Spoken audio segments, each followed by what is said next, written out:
Morning, everyone. I hope you're all well.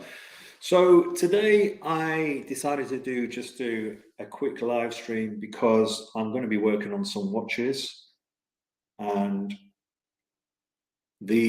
hopefully the phone lines will be quiet because of the long holidays, the Jubilee. So I thought it'd be a good time for me to put the live stream on and start servicing some watches. So I haven't really how can I say? I know what I'm going to be working on, but I don't know like what's going to happen. I'm working on a Gens 3135 Rolex. So I'm about 80% into it. So I've done the base plate service. I haven't done the auto work yet, and now I'm going to put the dial and hands on. So this is a 16233, which is the steel and gold Rolex on the Jubilee. So this came into Perpetual-Time for a full Galimera. How are you? For a full service of the movement, which is a mainspring, rotor axle, strip down, rebuild, re-oil, retime. Now, as I mentioned with D on the 3135, the most common thing to be an issue is the rotor axle. So you will always find that these watches tend to go on for a long time, but it's the rotor that fails. And as the rotor fails, it makes sense to service the complete watch. I wouldn't suggest just doing the rotor axle, but I would suggest servicing the complete watch. So this has been fully stripped down, rebuilt. It's having an new old stock hands fitted as well. So I'm just going to show you the movement now. I'm just looking over here because it's in one of my like a tub, which basically protects the movement. So I'm just going to sort out a few things on my computer, and then we can take it from there. Let's see. Any questions? Let me know.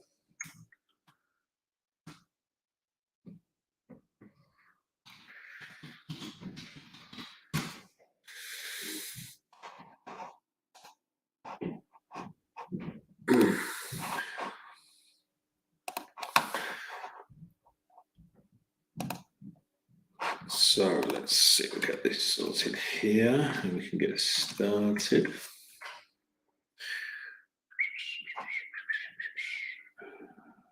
Right, so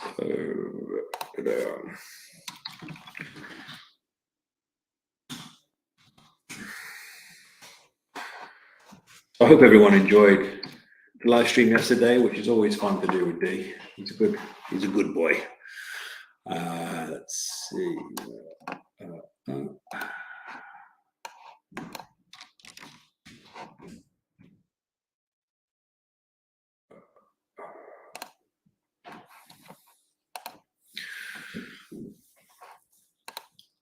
Such a beautiful day outside as well. And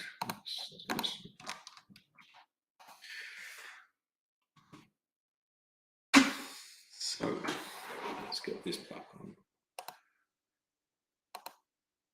Now I'm just going to, hey Adonis, how are you? Got Adonis here. So I'm just going to move my camera now onto my bench so you can see what I'm going to be doing. I do need to tidy up my bench as well, I must admit. So let's get that sorted. My camera's just going to go off for 1 minute.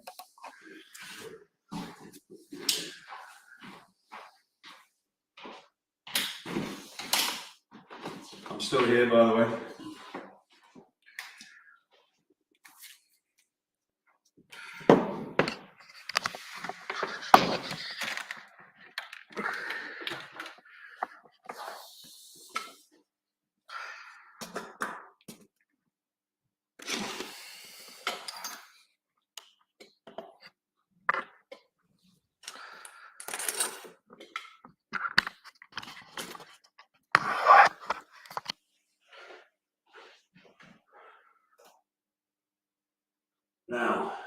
here you can see my bench. Got my movement holder there as well. Let's see.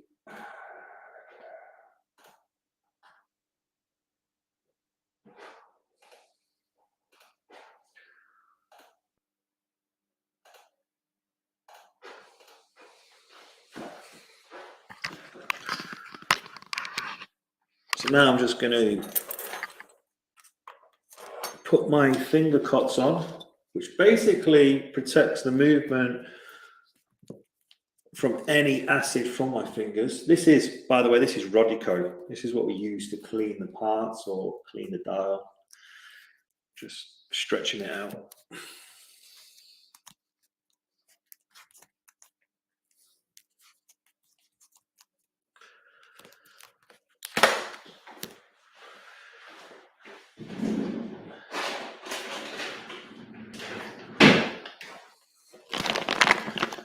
Here are the finger cuts I'm going to put on my fingers.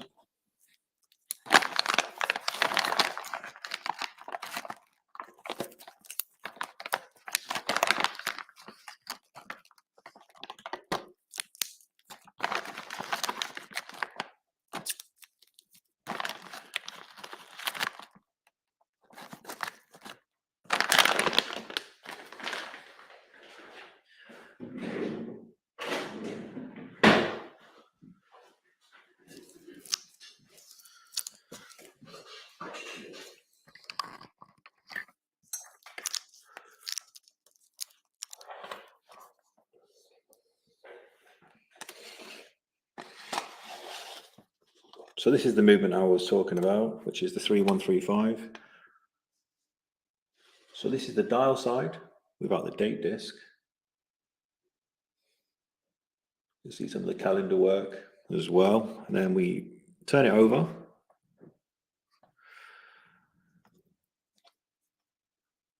So you can see the workings, you can see the balance moving. So to name some of the parts, you've got the ratchet screw, ratchet wheel, the train bridge, balance cock, balance, hairspring, shock setting, stem, crown. It's all nice and clean because this is already been serviced. So what I've done is I've oiled the train, greased the pallets, let the oil seep in to the pivots. Now we're going to put the calendar ring on.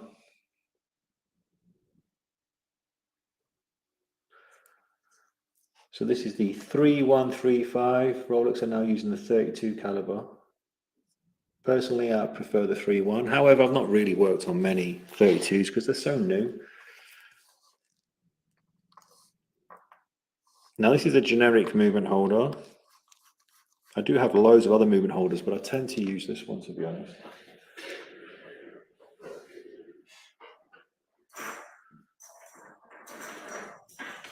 If anyone's got any questions, if Adonis has got any questions, Adonis?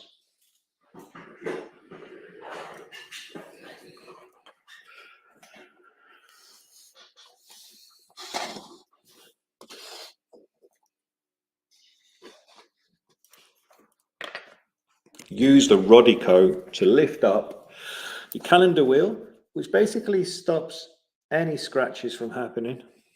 So there's the calendar wheel. Oh, it's okay. The calendar wheel here. You can see the numbers are printed on.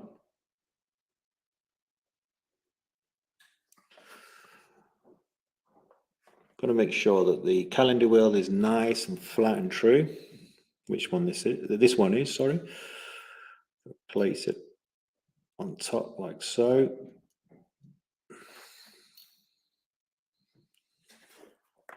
Use a bit of plastic instead of your tweezers so you don't scratch anything.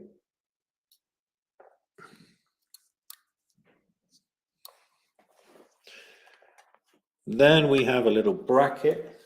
It's just on this side that we turn, which keeps the calendar wheel in place.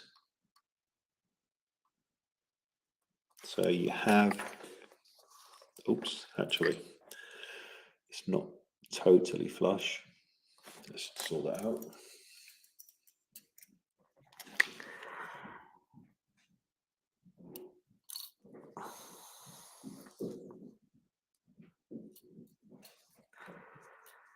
Now that I'm on camera, this is going to be more difficult than usual.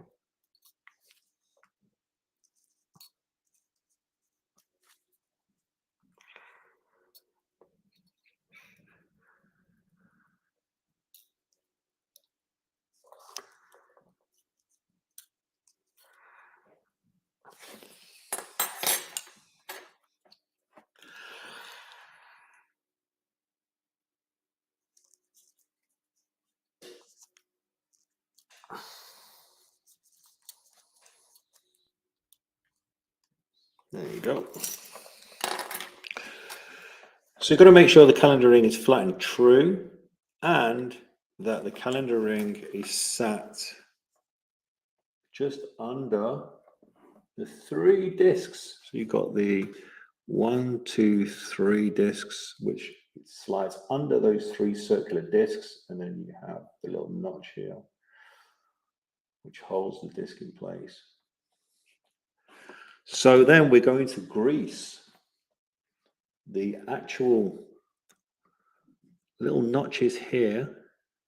Just put a slight bit of grease on.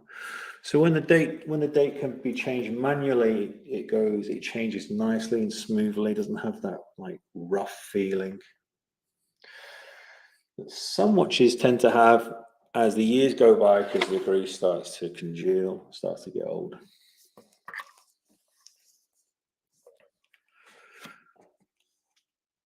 Now we place the grease on the date jumper.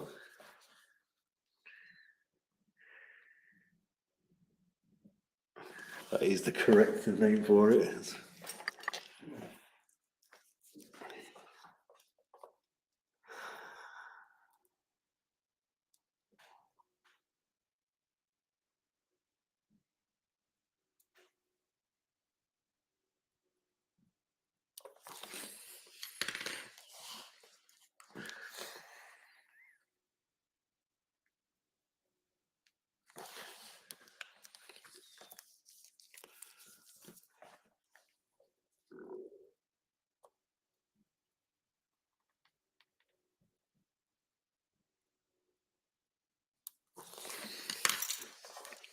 Just a slight amount of grease,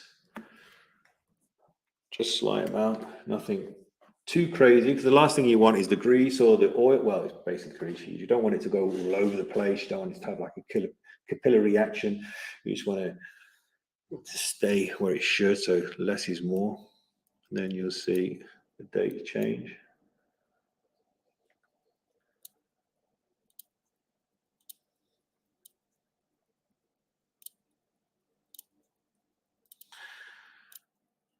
So the function on 3135 date is very safe to use. It's no way like there's nothing wrong with the ETA 7750, but that tends to have issues with the dates because you can actually put the date out of sync if you try and change the date manually at certain hours. So if you can imagine 9 p.m. to 3 a.m. being red, and then underneath that is 3 to 9. So 9 p.m. to 3 a.m. is really, you shouldn't be changing the date on the 7750. Any hours after that, it's okay. On the Rolex, it's okay. It's, you know, it's you don't get them out of sync. You don't get the dates out of sync. As long as the date has been done correctly from the previous watchmaker. Now, if a watchmaker decides to have the date hands change at like 12:15, and he actually fitted the hands at that time, then you most probably not getting the best service, because if they can't even get the date function correctly, what else have they done to the watch? And that's something I always look for. So you're going to see me now fit the hands on, and you're going to see how I try and get it as close as possible to 12.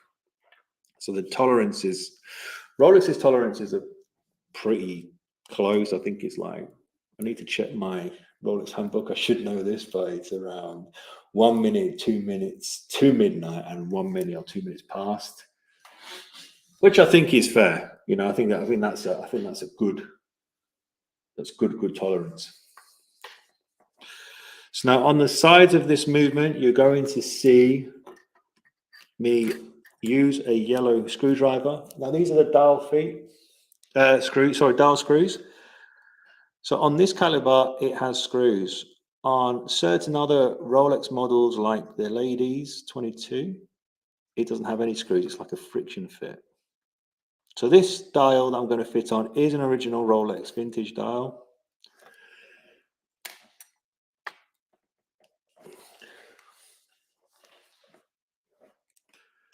If everyone can just let me know if you can hear me okay, see everything okay, appreciate it.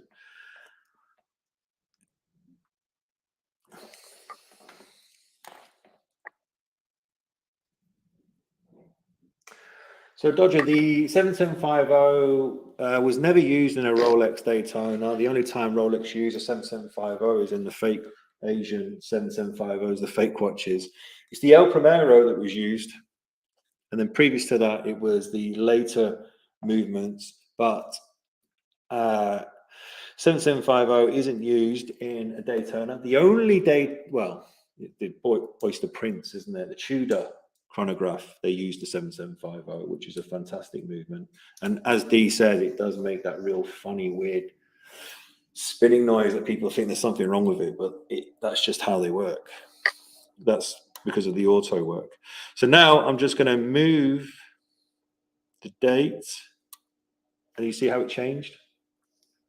I'm going to do that again. I'm going to get it as accurate as possible.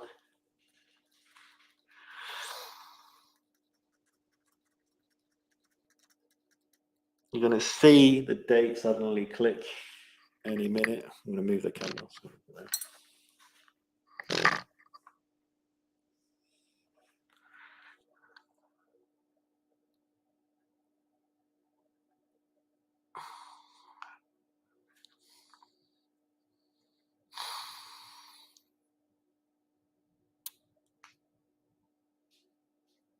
Voila. So the date's just changed. Now it's time for me to fit the hands on. No pressure. Ooh.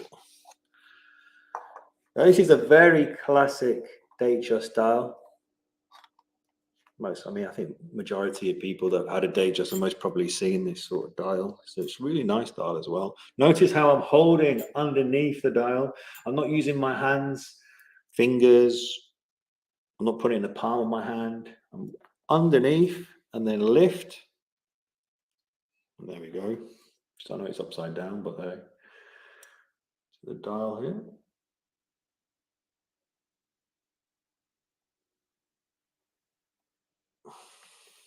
This is an original dial.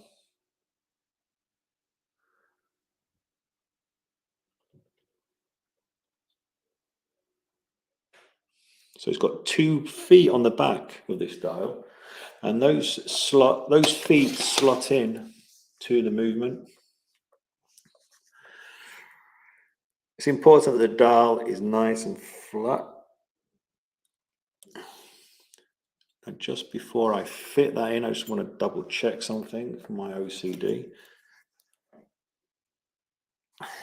To oil one of the wheels just slightly.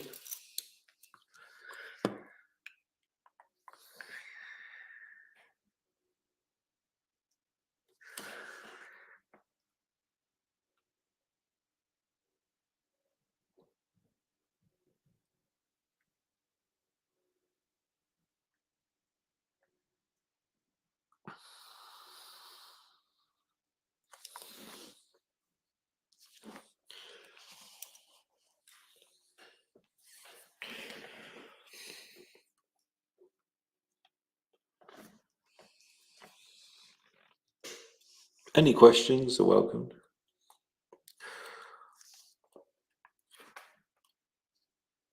There we go. So is that flat?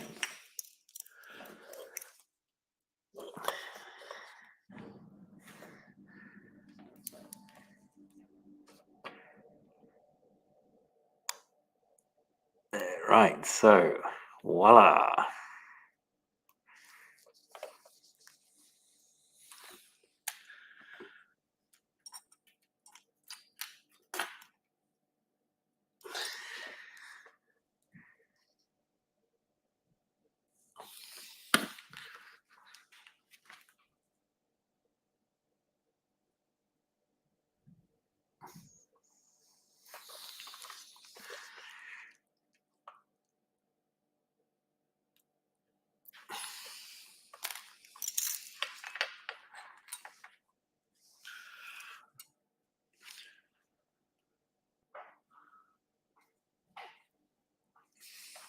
So that's been done. So now I just want to show you the hands. I want to show you the old hands for this watch. Now I'm placing some new old stock hands to fit the age and patina of the watch itself. So these hands are old. Now I don't know if you can see in the camera, but the hands have got like a patina. They've got like a roughness to them. So these hands would be given back to the owner, and then I'll be placing some new original hands back on. I'm not keeping the original hands because first of all, it's the property of the owner, and there's no exchange basis on these hands at this moment. So these will be given back. And plus, this watch belongs to a lady where her father passed away, so she wants to keep it original as sentimental as possible, so I'll be giving those parts back. So now I'm just going to go and grab the hands, and which I won't be long.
Right, guys, I'm back now. So I'm just going to show you the set of hands.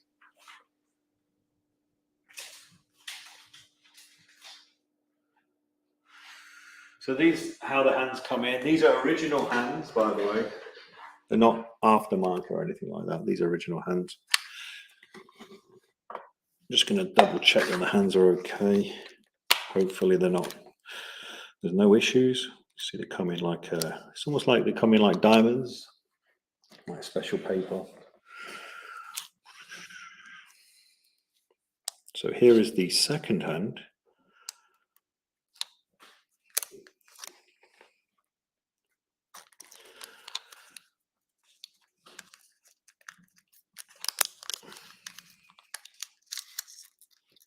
So that's the second hand.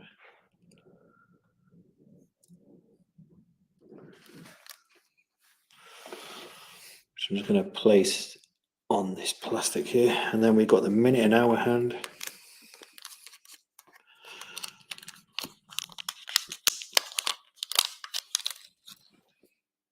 So here's the minute hand.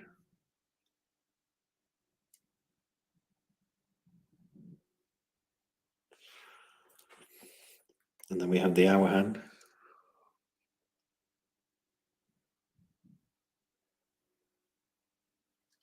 Just the light reflecting, so.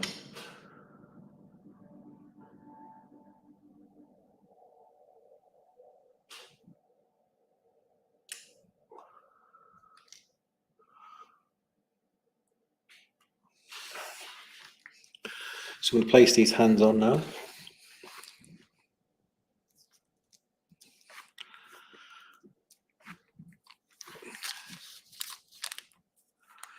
If anyone wants to come on, I'll send the link. Feel free to come on.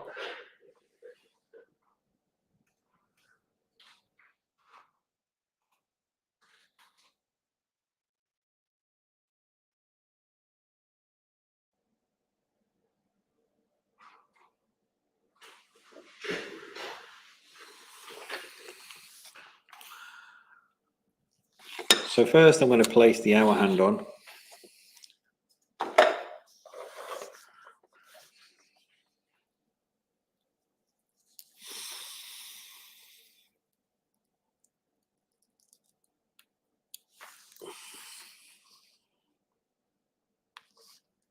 So I've already set the watch to midnight.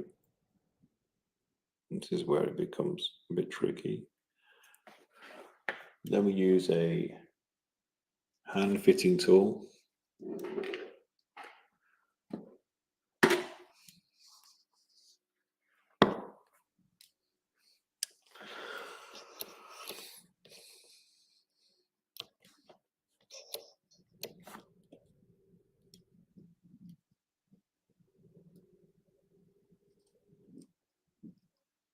So just place it on lightly.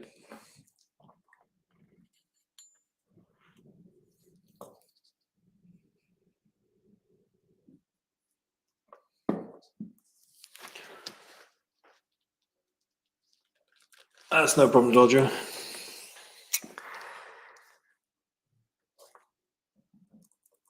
So now I'm going to check the hour hand at midnight.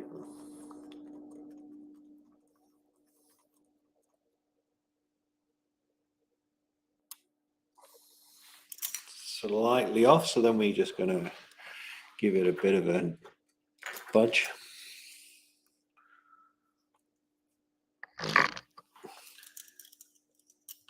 Using a bit of wood.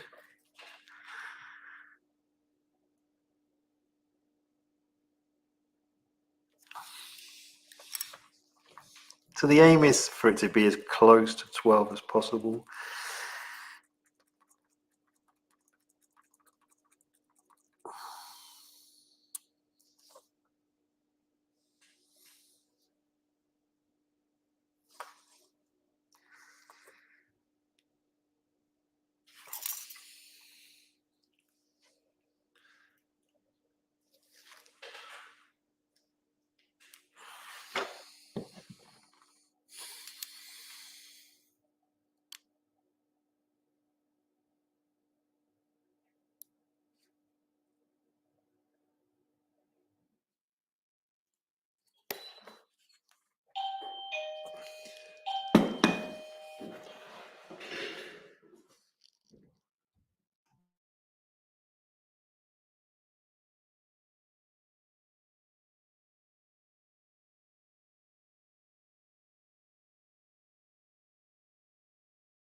So Y2K, a newbie question: when changing the time and the date, should you wind up fast or wind it slowly with some intervals in between?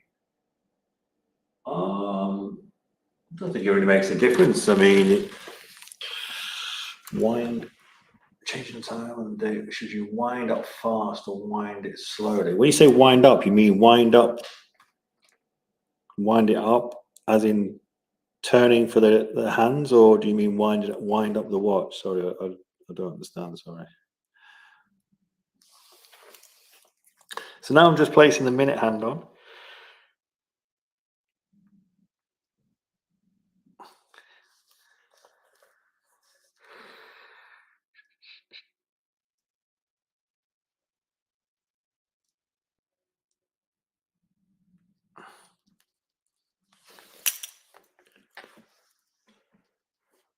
Alternating hands. Look, doesn't matter if you do it fast or slow, I don't think.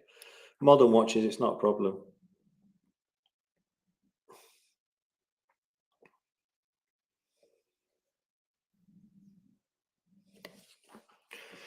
Now let's see. See if the date function is correct. So now the minute hand is on.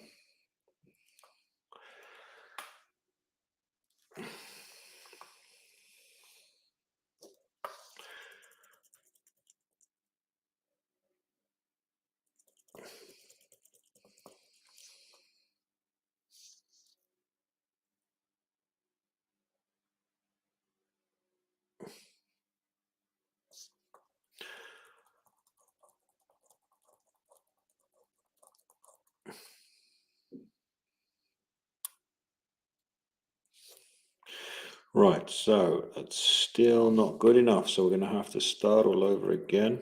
I'm not happy with that. It's ever so slightly off.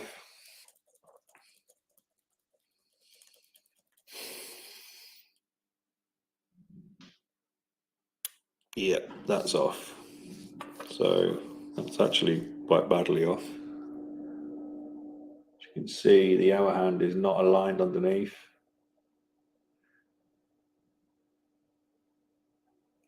So I would need to redo that, I think. Yeah, so I'm going to redo that. So you've actually seen me do something not right. So I'm just going to use a special plastic film to take both the hands off. Looks like a disc, just protects the dial and hands. Little pancake.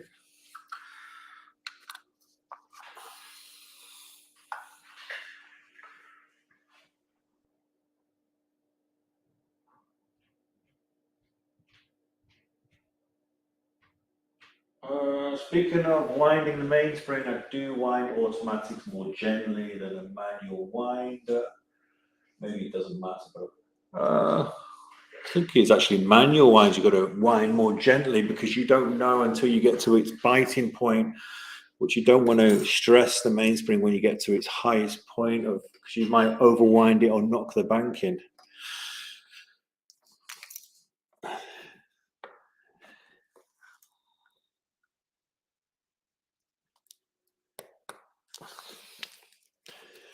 Let's start again, guys.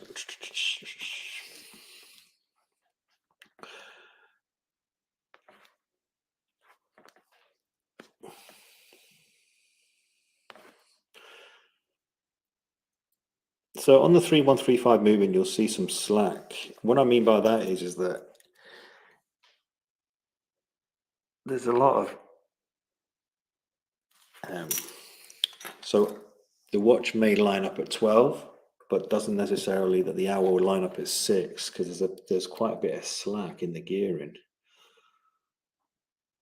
But it's important that it lines up at 12 at midnight with day change.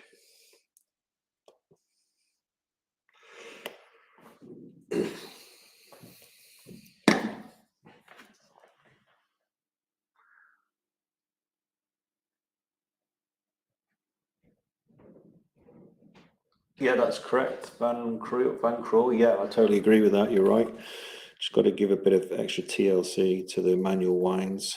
So when you're getting halfway, just ease off a bit.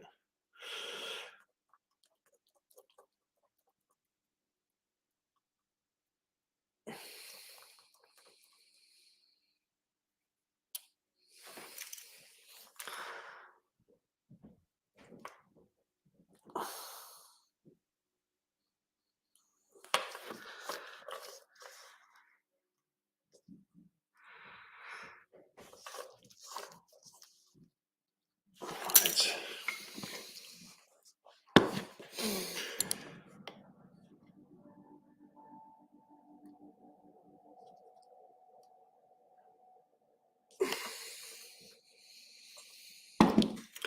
Remember, guys, you can't overwind an automatic watch. I'm not saying anyone has said that in the comments, but you can't. You can unnecessarily wind it, but you can't overwind it.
Hey, Osiris.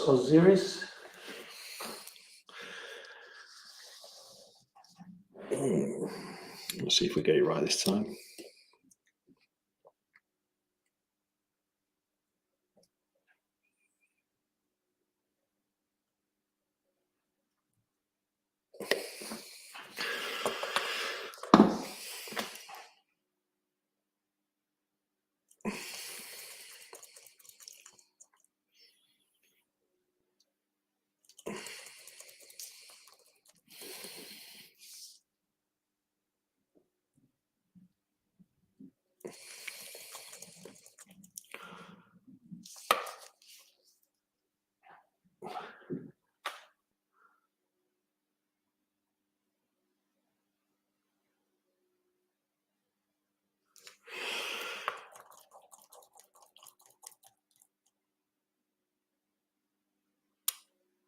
So that's more like it for me. I think that's acceptable. It's acceptable. Now, if you can see, it's bang on at 12, but you'll notice that on the 3135, when it gets to 6, it's never truly on 6. Now, you're probably thinking I'm being a bit OCD, but it's actually not truly on 6, ever so slightly off, and that's pretty common in the 3135. It's nothing to worry about, but it is common.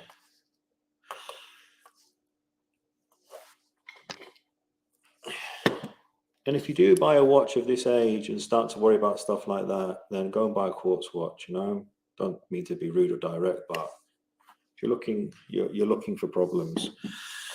You know, you've got to appreciate and understand that these watches are of age,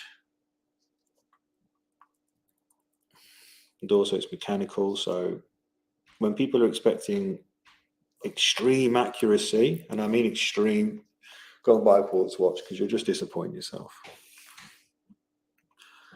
So just placing the new second hand on. Usually these are quite tight to put on, so you have to be quite careful.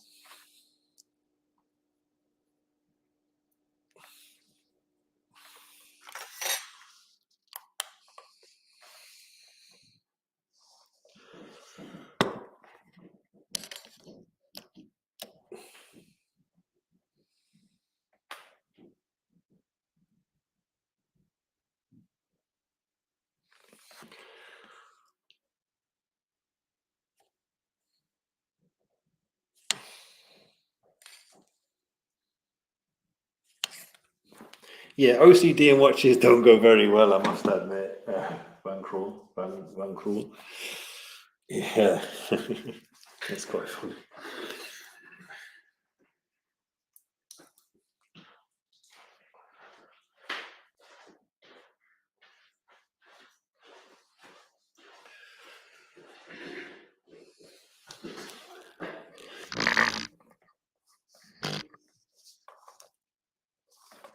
So I just want to see the clearance from the minute to the second hand. Just need to double check that.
So what I'm doing here, I'm just adjusting the clearance.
Yeah, still not right.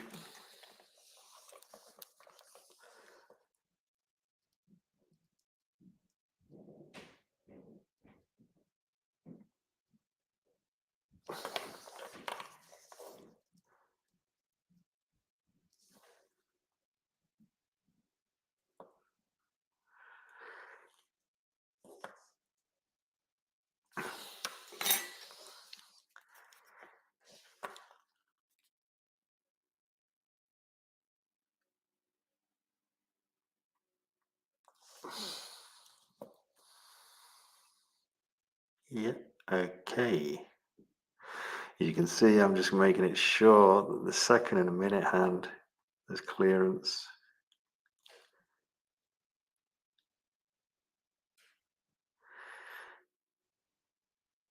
Because what happens is when you're moving the time like this, when you're moving the time clockwise, the minute hand lifts up slightly. So it does this, it ups and then goes down when you turn. So when you turn it clockwise, the hand just slightly moves up, and then anti-clockwise it goes down. So that's the shake as well, kind of pinion. So you've got to make sure the clearance is correct.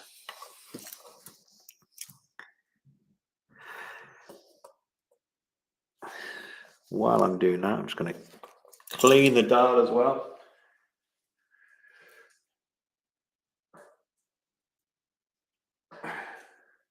No Rolex, no Sex. Alex, do you ever notice on the 216570, which I believe is a 3185, that the crown stem is rather wobbly?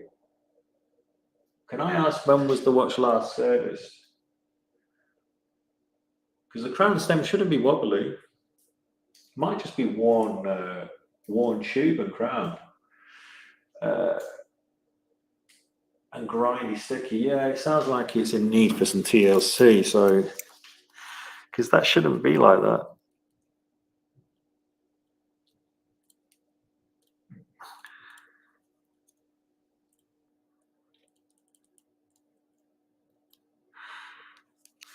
Just going to give the dial a bit of a clean. So, it's very nice. Never 10 years old. Yeah. So, I would suggest giving it to somebody, either Rolex themselves or somebody like myself, and have that looked at. Definitely. So I've just pulled out the crown. The reason why the watch has stopped.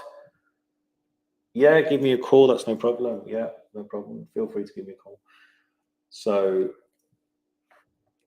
crown is pulled out. Watch has stopped. Just gave the dial a bit of a clean, very carefully. The lacquer on this dial is still nice and fresh. It's not lifted. It's not pitted. It's aged considerably well.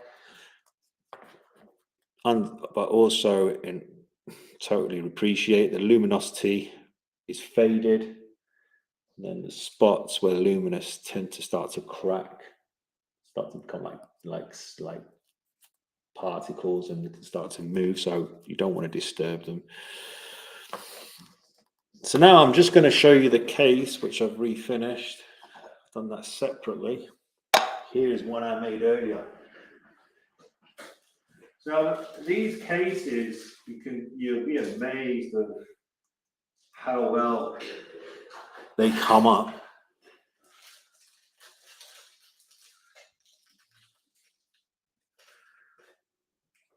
Really well. So if you ever see a Datejust, don't let the bezel put you off. As long as it's an original bezel, it's not like a stainless steel ripoff, which is pretty hard for people to tell. But there is these awful aftermarket fluted bezels.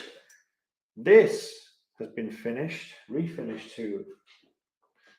Not being biased, but it's been finished extremely well. Considering this watch is over 25 years old, you can see, look at that. How the bezel refinishes the watch. Look, I mean, it just, the way it reflects that bezel, the actual bezel, the fluted bezel, really makes this watch look fantastic.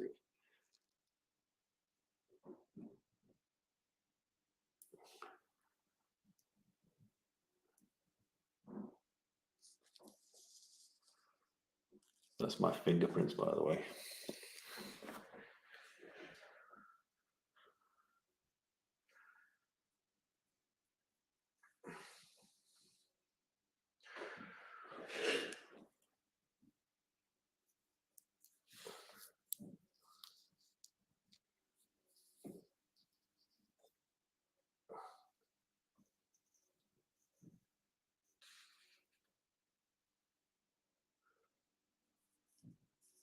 These are great watches, they really are. I mean, the Jubilee bracelet does wear, can sag. It can be restored, though you've got to be very careful who restores and how it's restored, but the actual case has come up really well.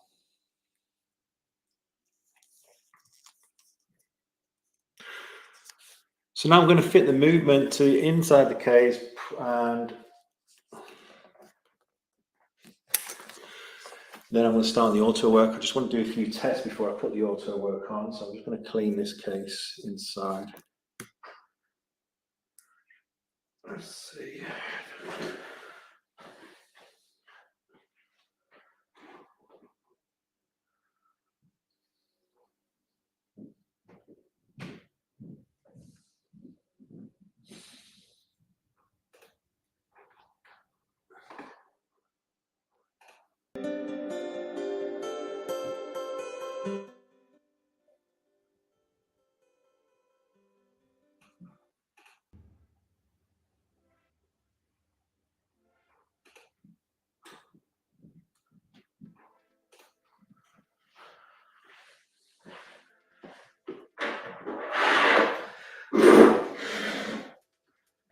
I'm just opening up the case now. Just need to make sure there's no dust under the glass.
Now, the reason why I've got some black behind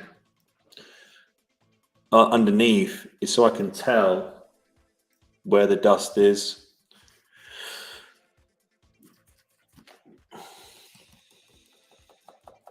So I just use my eyeglass. So everything you see I do, I use a loop.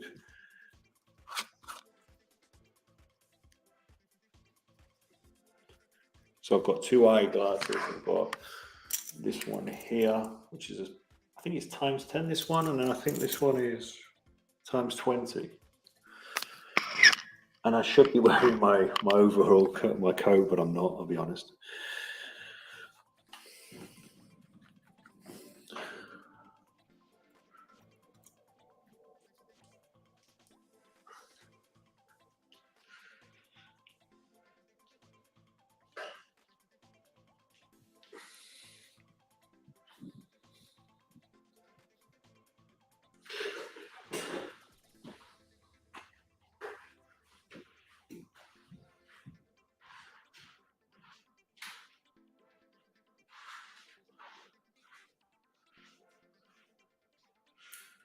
No, times 5 is too weak, to be honest.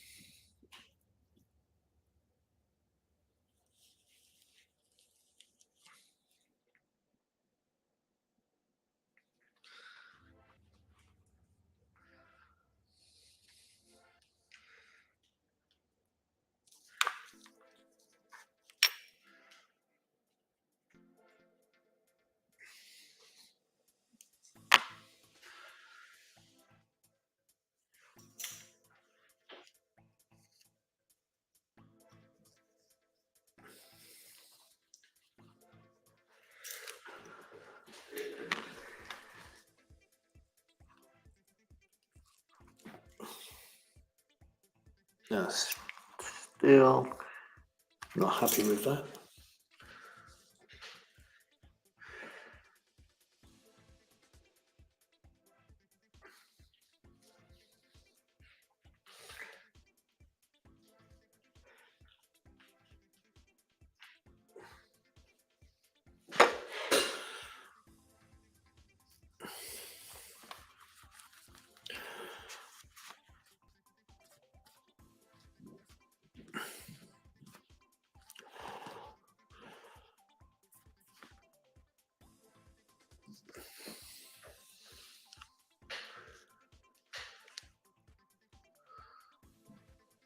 What do you think, guys? You can actually see me in it. There we go.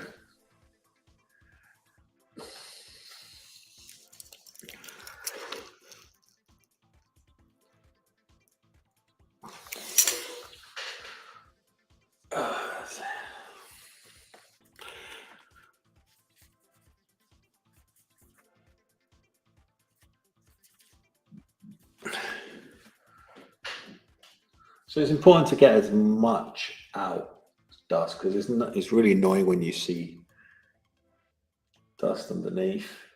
You can't get rid of like marks on the dial or lacquer lift on the dial, but when it's the inside of the glass, it's quite annoying.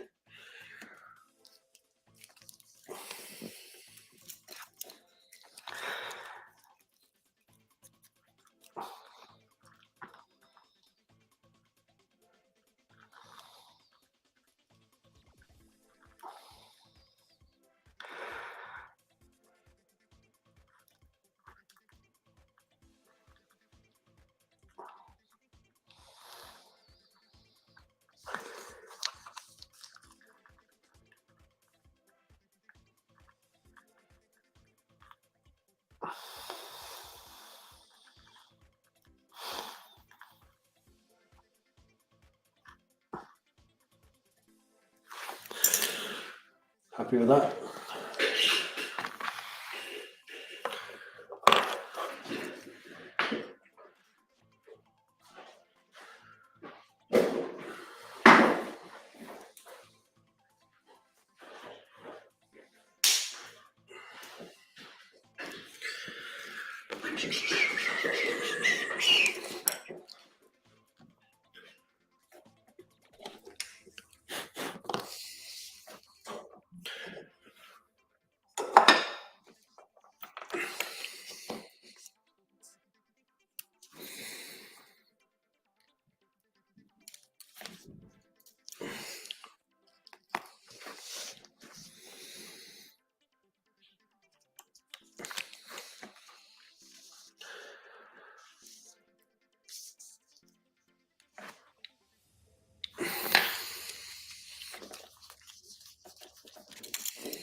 Anyone got any questions?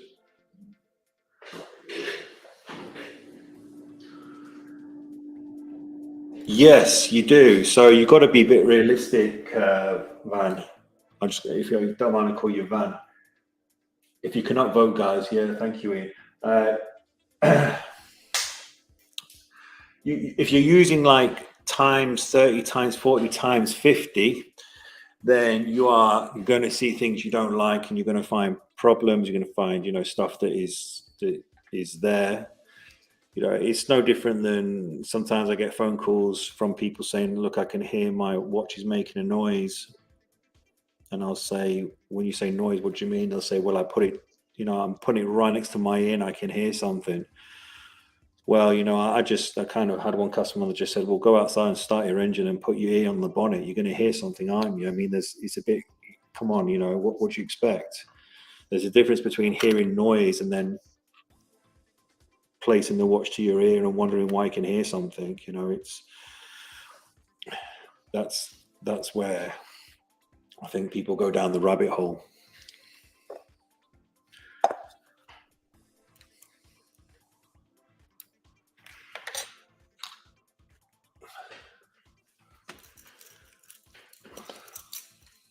Just going to grease, slight bit of grease on the stem.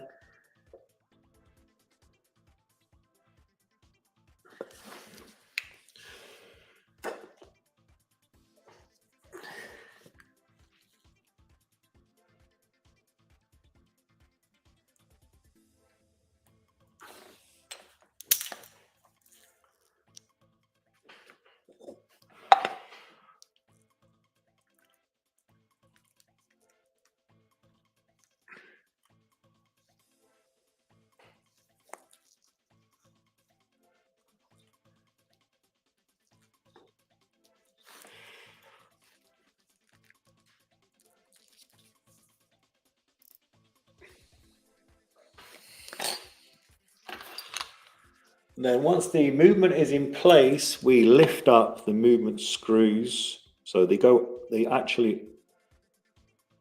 it's anti-clockwise up because they actually hold the movement in place. So you don't screw them down, you screw them up.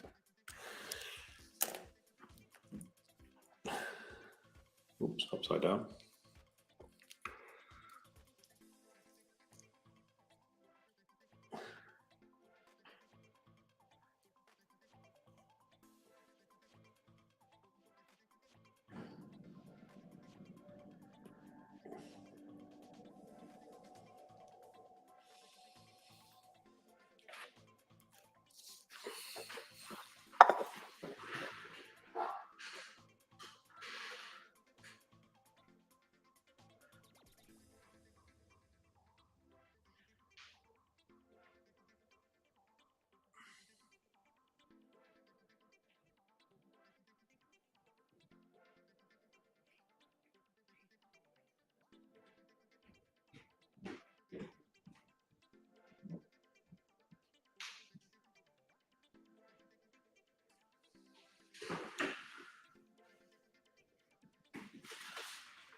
So now I'm just going to set up my timing machine to have a look at the timekeeping. So I'm going to check half wind. So I'm going to go through it live with you now and how I'm going to check this watch half wind and the reasons why I check it half wind. So just a couple of minutes, I'll set up the time machine.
So now I'm going to check the watch, its timekeeping.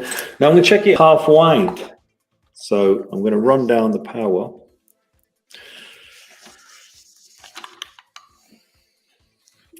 Now I've done this before I cased up, but I want to do it while it's cased up as well.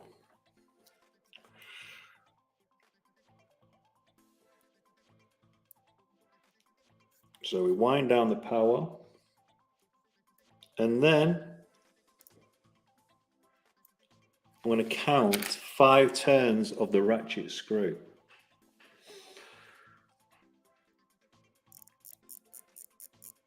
1, 2, 3, 4, and bend it, 5. Right, so now I'm going to place it on the time machine in the hanging positions. It needs to be doing a minimum of 200 degrees in the hanging. So I'm going to place that on now so you can see.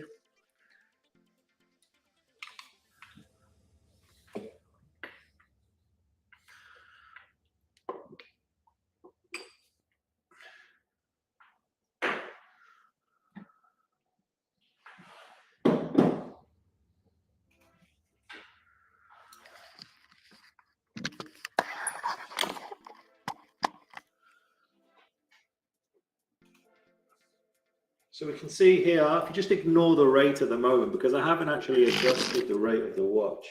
This is my little friend over here. Say hello. And crown down. So I'm going to place the, I don't know if you can see, put this over here. There we go. So if you can see on the left, you can see the movement in crown down position. 224 degrees we've got. Crown down. Now it's a minimum of 200 degrees. On the ladies 22s, it's a minimum of 190. So it's doing, obviously it's doing above 200 degrees. So if we just wait for that to settle. Yeah, this is, Van, I'll be honest with you, this is an Elmer. I've had this for some years, to be honest. I wouldn't mind upgrading it. This also does coaxials as well, Van. It does the coaxial movements. So if you put it on test mode special, it picks up the coaxials. So at the moment, you can see you've got beat mode auto, 28,800 beats per hour. Measuring time is 10. So every 10 seconds, it shows me a reading. 52 lift angle, which is the lift angle degrees, the escapement, it's the lift angle. Graph resolution, standard. Test mode is standard. Graph resolution is 1. C, 215, we've let it settle. End shake on the balance is within tolerance. Now, end shake means up and down motion of the balance.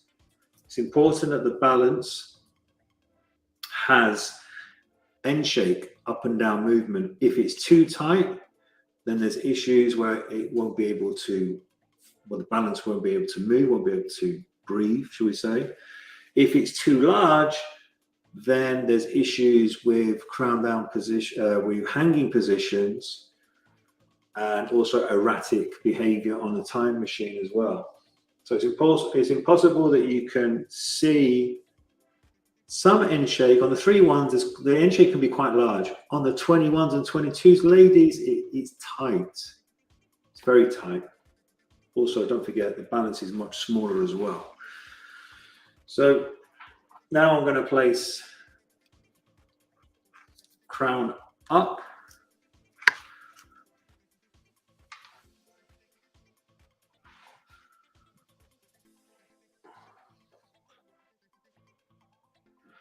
So just let that settle for a moment.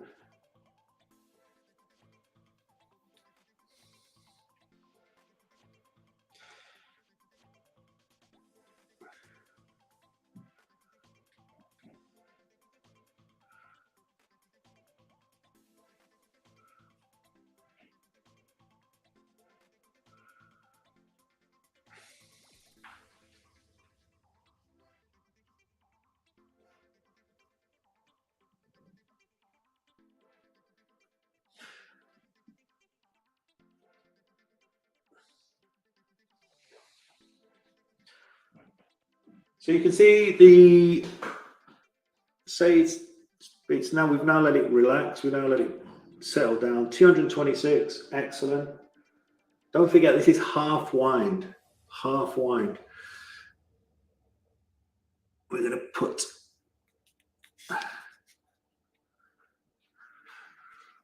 so that's crown right.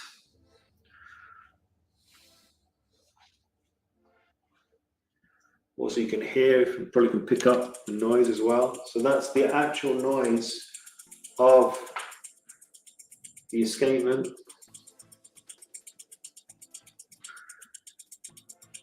You can actually learn a lot from the noise. Sometimes if you hear like the noise as it is, and then you hear like a back ting, ting, ting, ting, ting, that's usually the hairsprings touching. That be come from the hairspring touching either the top of the balance cock, or it's not fully central.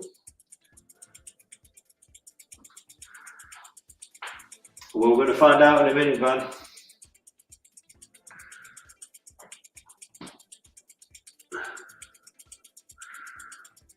And we're checking this position as well.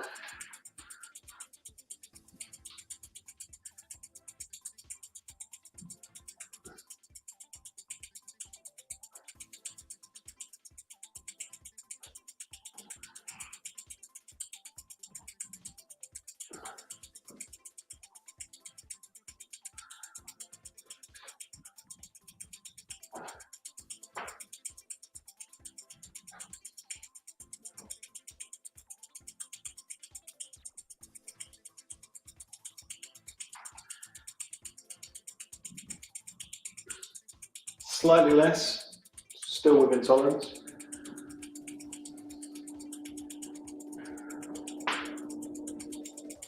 So I'm happy with all that. We can even put it in dial up.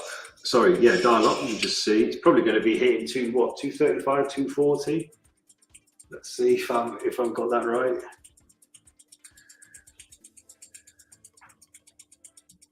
No pressure. 231. 34, 37, 39, 41, 42, yeah, 43, okay.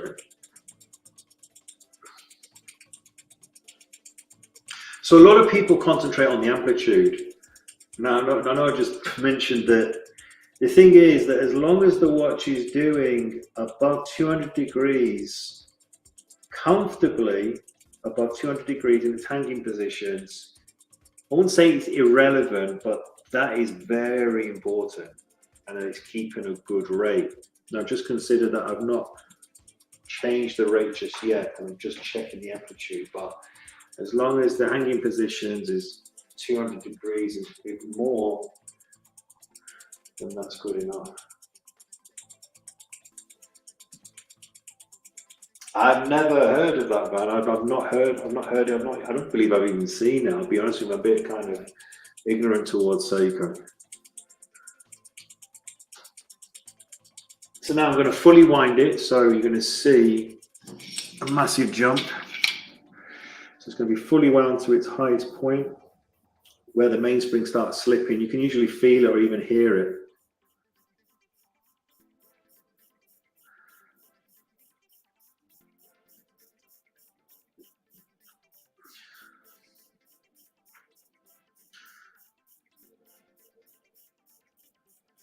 Right, so let's see.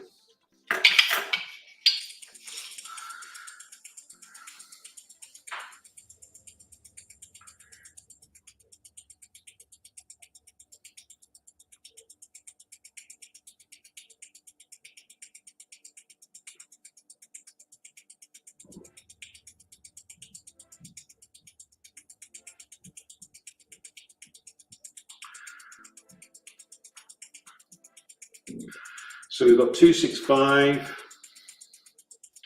plus 18. So we need to sort out the rates. That will be slightly higher, another 10, 15 degrees on top once the auto work is placed on as well. Now, if the amplitude drops when you place the auto work on, then you need to check the end shake, which can, and also if you case up the watch and it drops, it can be maybe end shake is too tight in the balance.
Right, guys, so I've had this on the time machine for more than long enough. So now I'm going to build up the auto work, which I'm going to do now.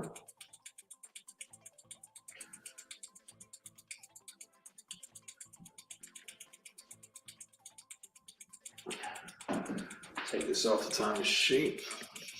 So I'm not going to regulate the watch just yet. I'll show you how it's regulated. So the beat error the beat error on the watch is well within its tolerance. I like the beat error to be below 1.0 on modern watches.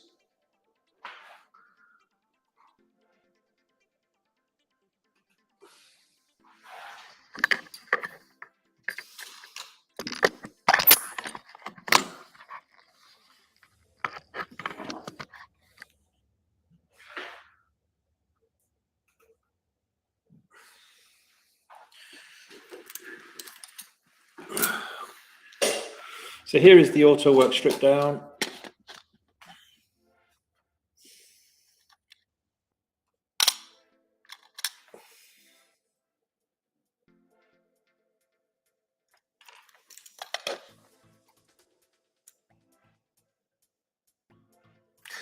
Now, what's quite interesting about this watch is, and it's something I've seen quite a few times, this watch has been batch cleaned. The reason why I say that is because on the barrel there was a number 10 etched. Someone's literally etched number 10 on the barrel and also number 10 on the rotor. And that is a sign that these watches have been batch cleaned. Not only is it highly unprofessional to batch clean, because I like to work on no more than 1 or 2 watches on the bench, or 3 watches max, but this has been batch cleaned and they've actually literally gouged into the steel to actually put in the numbers associated for each part, which is just ridiculous. It just something I really dislike seeing. It really frustrates me seeing that sort of thing. So it's disappointing. Now I'm just checking the rotor axle on this. Now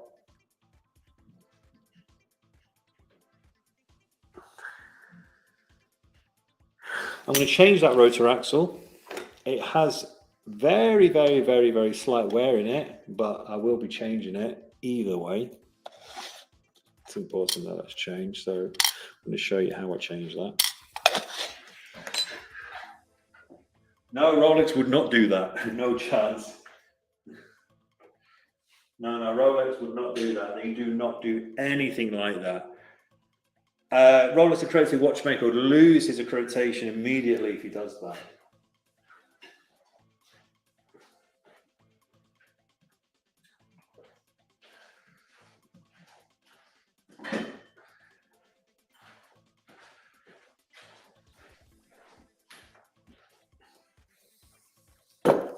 Got a staking set here to use to push out the original rotor axle. So rotor axle is the part in the center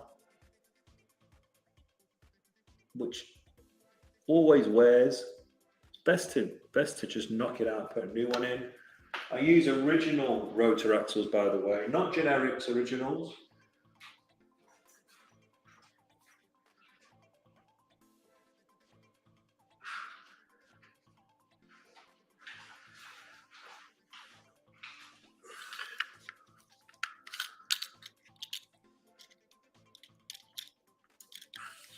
So this is the original rotor axle.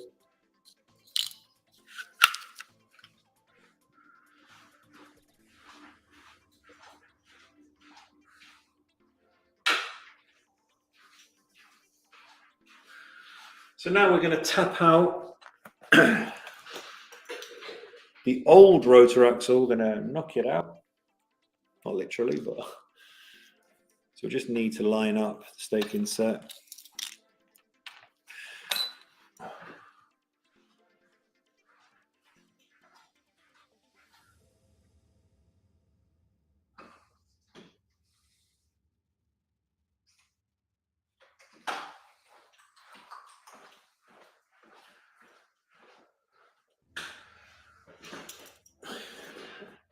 It's actually good that I get off my seat every so often, a bit of exercise.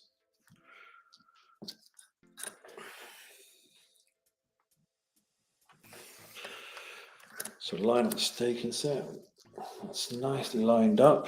Then I'm going to use some plastic. Now the reason why I use the plastic, I place it underneath the complete rotor. So when I knock the rotor out, I don't mark the rotor itself. When I knock the rotor axle out, I don't mark the rotor itself. So we just get a plastic bow like this.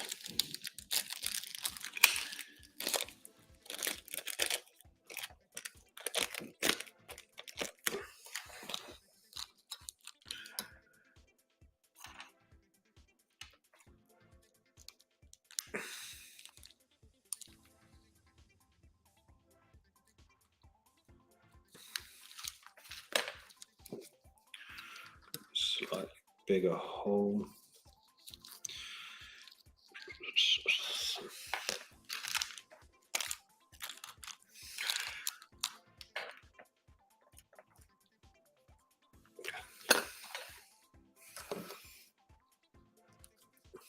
So, gonna knock it out.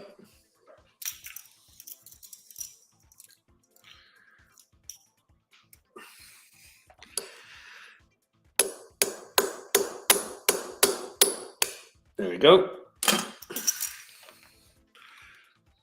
So this is the old axle.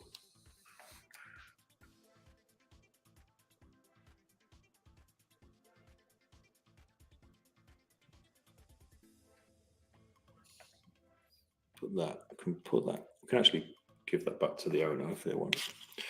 Let's put the new one in.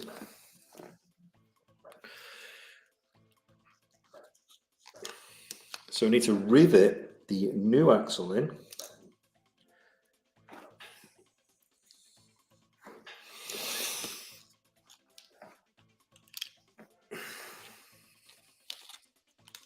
There's plenty of material to use to re-rivet it in. Just a very thin amount of steel. Actually, it's not, I think it's even made of steel if you look. So you use very thin parts, nice and chunky. It's enough there to hold the new axle in place.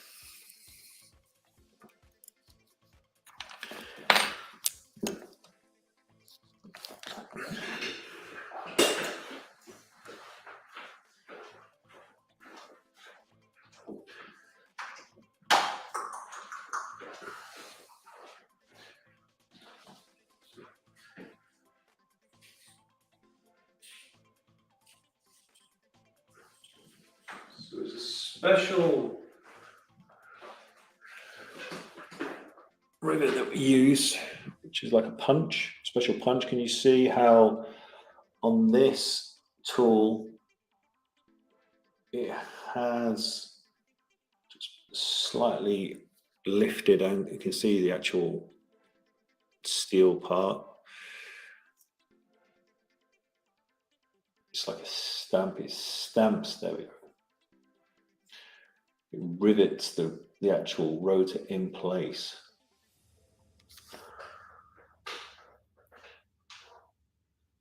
It's very difficult, Van, to source original Rolex parts. Touch wood, I'm doing okay for now, but it is becoming more and more difficult. There's no denying that.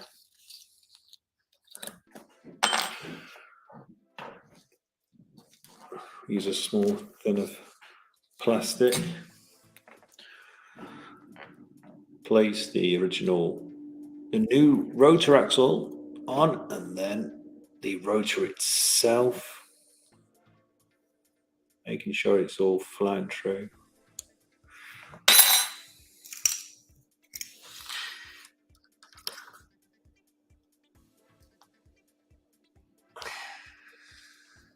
need one hit.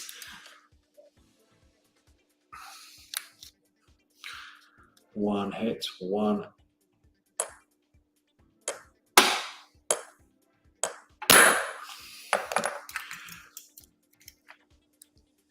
There you go. Lovely.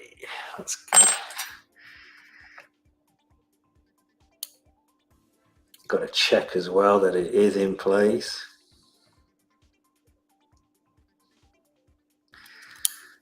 Yeah, that's good. All good.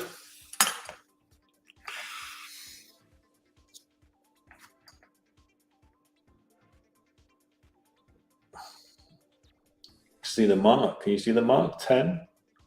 You see that little scribe mark? Yeah. It's very bad work, that. I don't know why people do that. It's very annoying.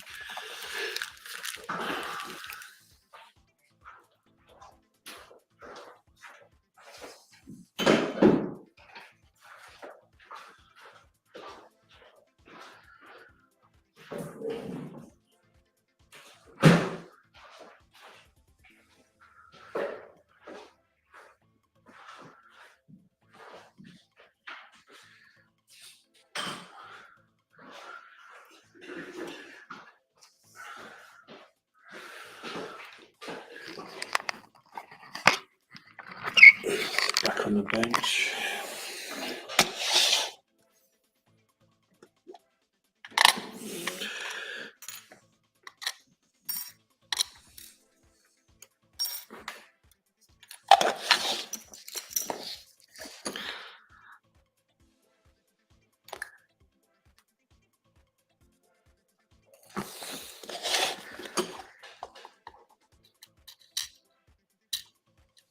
So I'm just going to fix or drop the reversers, place them in a solution.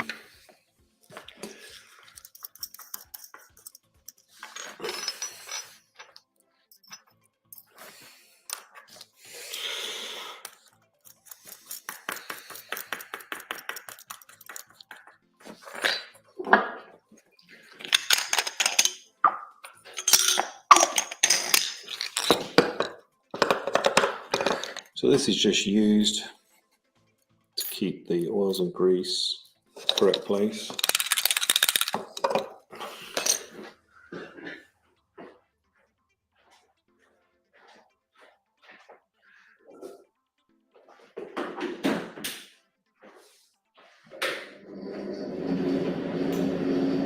So that the noise of what you hear is just the heater for drying the solution.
we're going to start the heat up.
So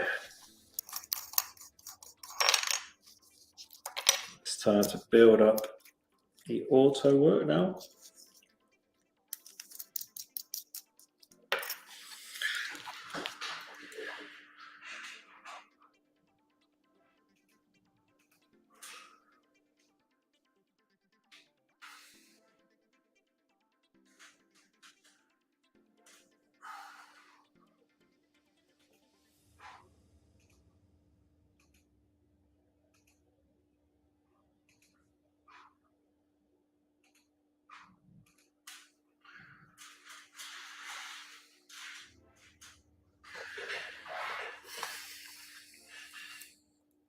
So these are the reverser wheels.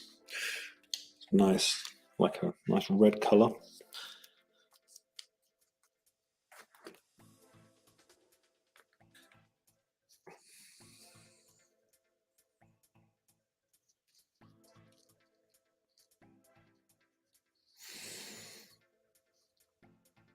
It's important that the auto side of the watch is working correctly. It defeats the purpose of servicing the watch in the first place.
Just checking the movement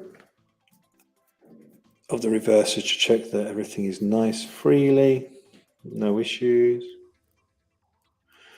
It's nice and smooth.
Right, that's the auto work.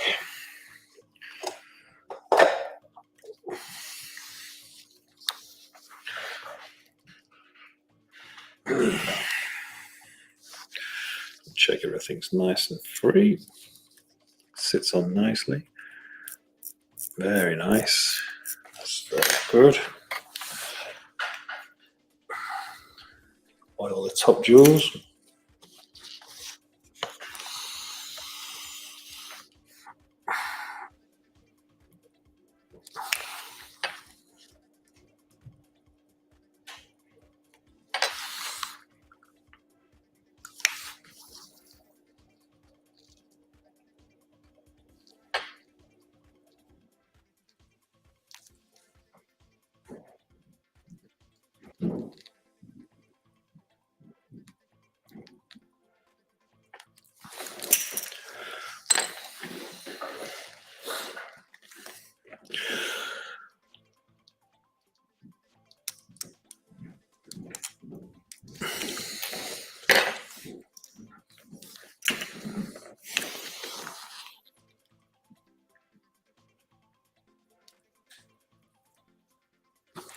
Now that's done.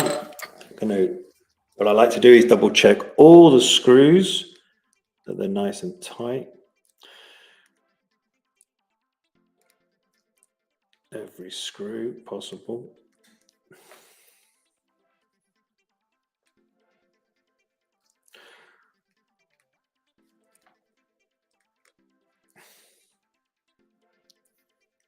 Also made a bit of an error by not placing this part in previously. It's not a big deal, but that should have gone in before.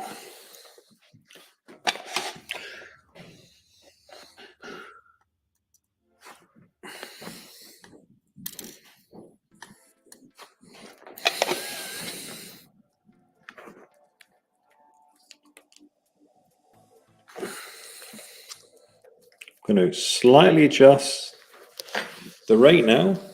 Now, how I do that is by using a certain tool.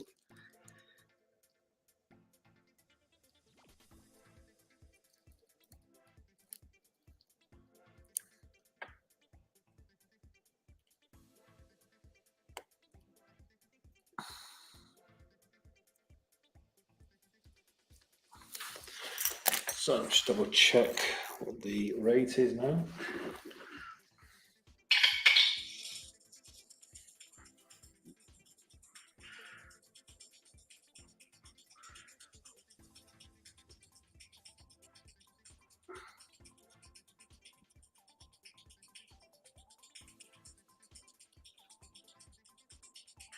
So we've got plus 13 dial up.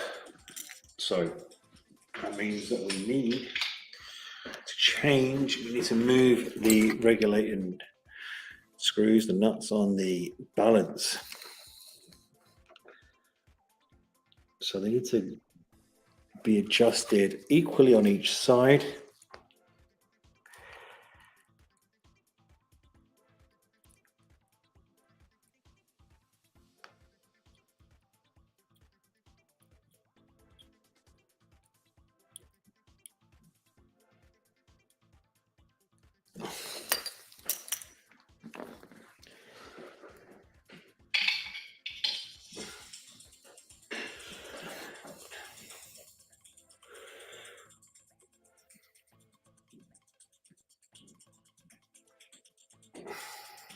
So this is the actual tool we use.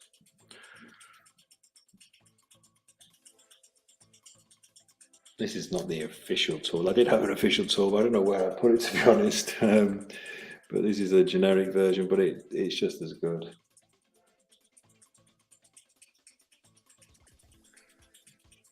Plus 10. A bit more.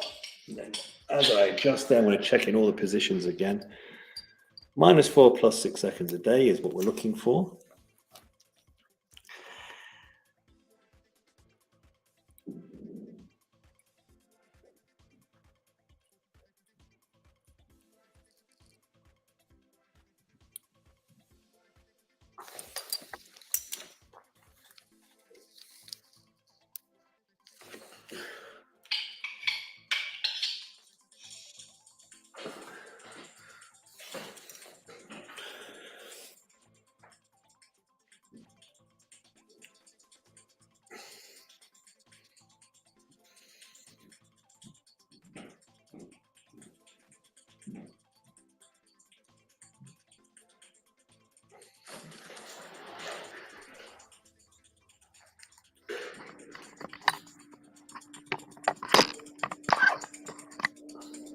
So this is without the auto work on.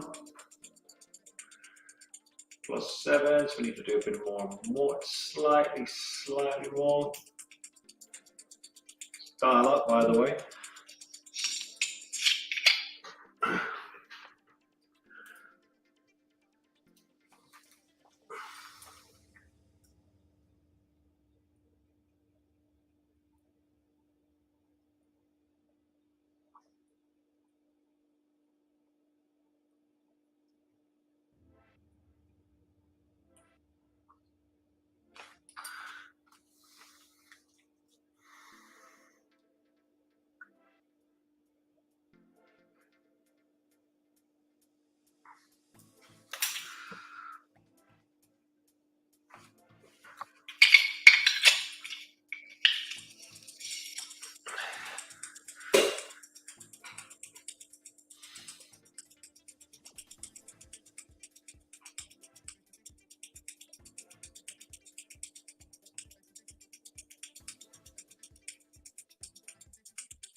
crown down. Let's have a look at crown down.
Okay, crown down. Dial up again.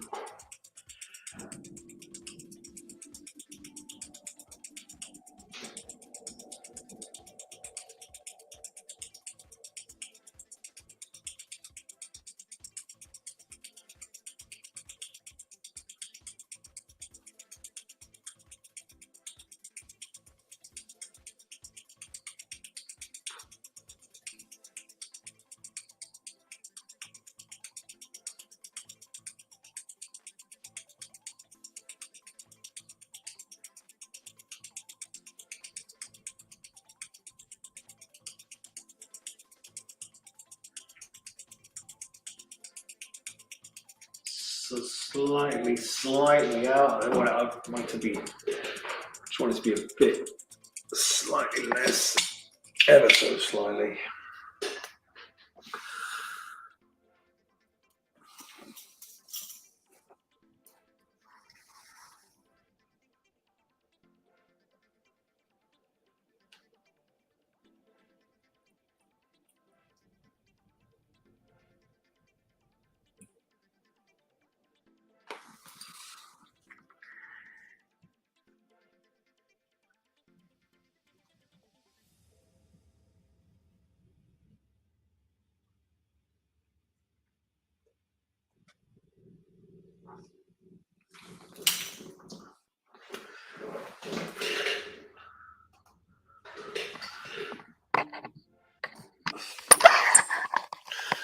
So I'm going to place the auto work on.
Now you can see how nice the rotor moves, nice and free.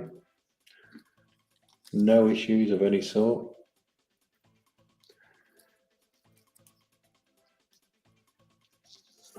Nice and free.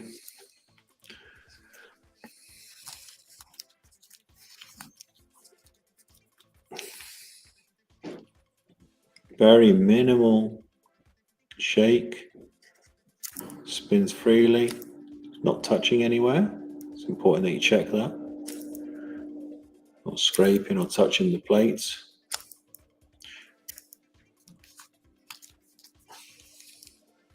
It's actually working correctly.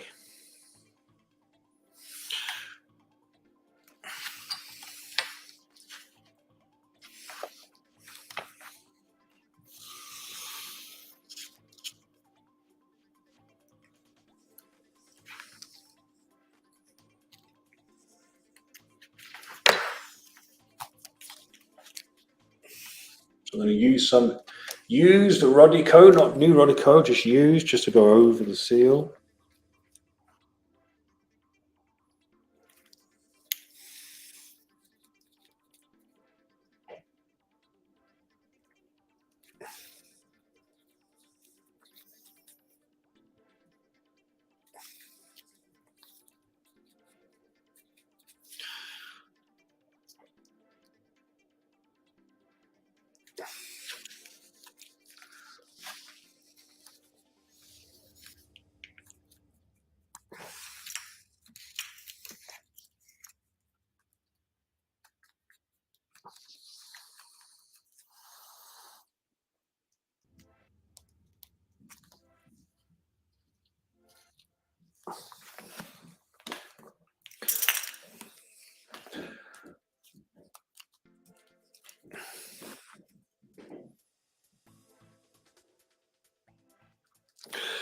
Very nice.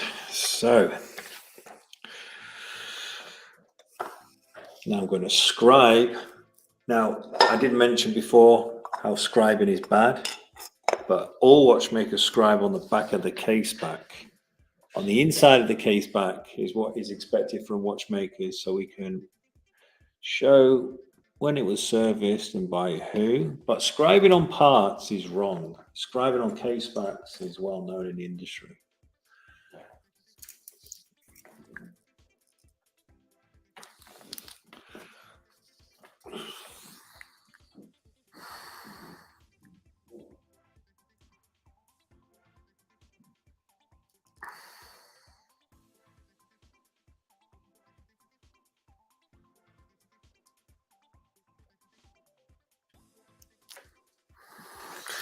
Just a little scribe, you probably can't see it. It's not that big. It's not the big numerals on here, which is out of focus. That's the actual reference. No, it's very, very tiny. Very tiny. Very difficult to actually see.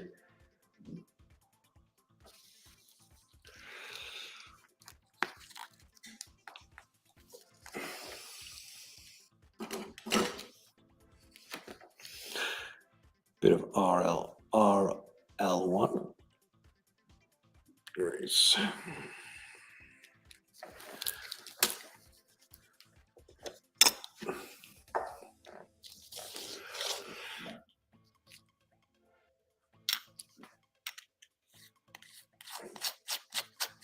Nice case back on. Then we can use a special tooling, put the case back on correctly.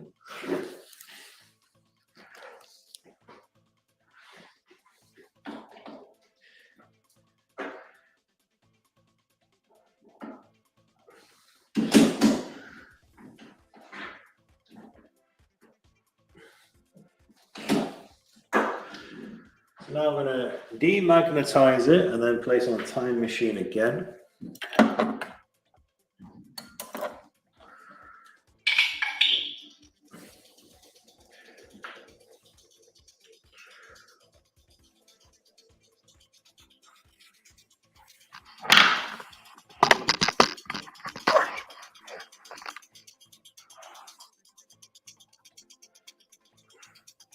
So this is dial up.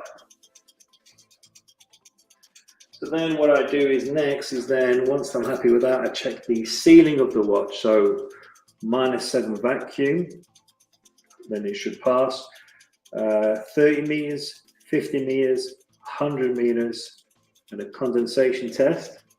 That's all done. What I'm going to do is I'm just going to skip that so I can show you the watch on the bracelet, because this watch is stunning. It's a beautiful piece.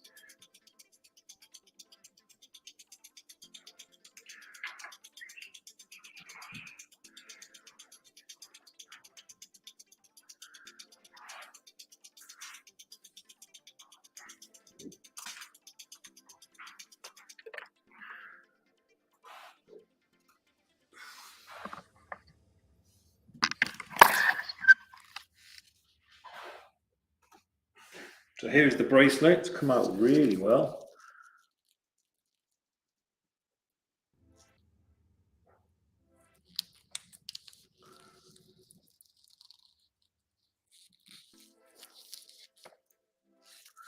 What I like as well is how tight the actual clasp is. Really tight.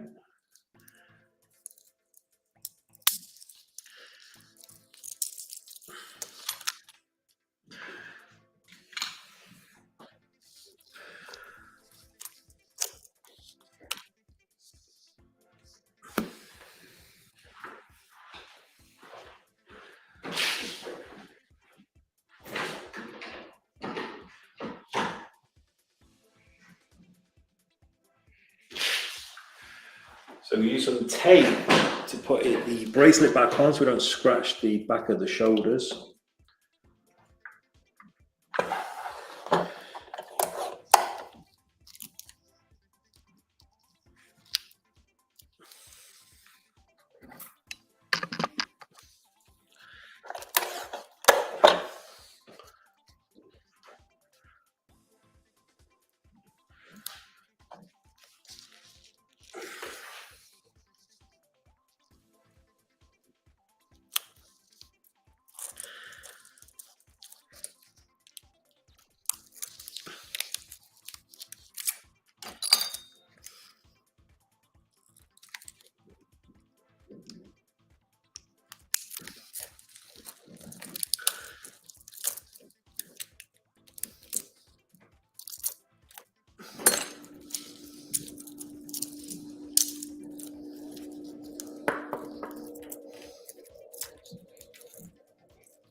Yeah, these it's not solid end links. No, this is the older style bracelet.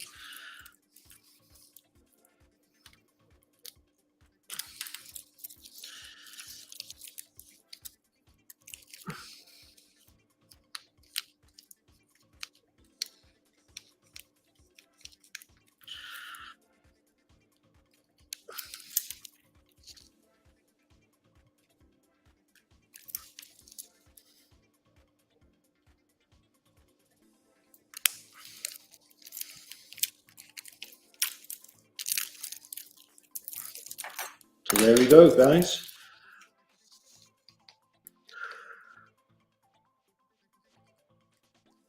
What do you think? Looks fantastic. Absolutely beautiful.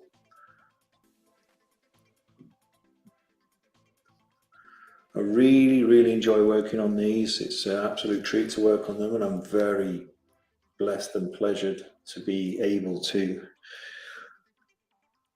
have the opportunity on working on such fine timepieces, and this is definitely one of them. So this gives you an idea of what we can do at Perpetual-Time.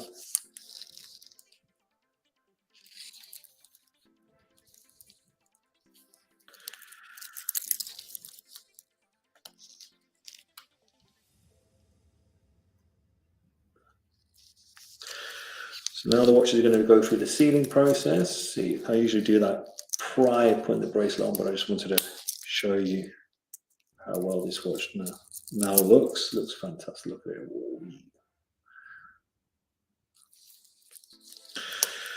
Right, guys. Well, thank you very much for watching me work. I really appreciate it.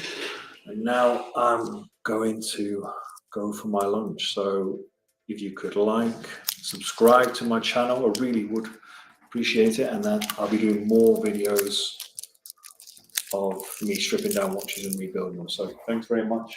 Thank you. See you guys later.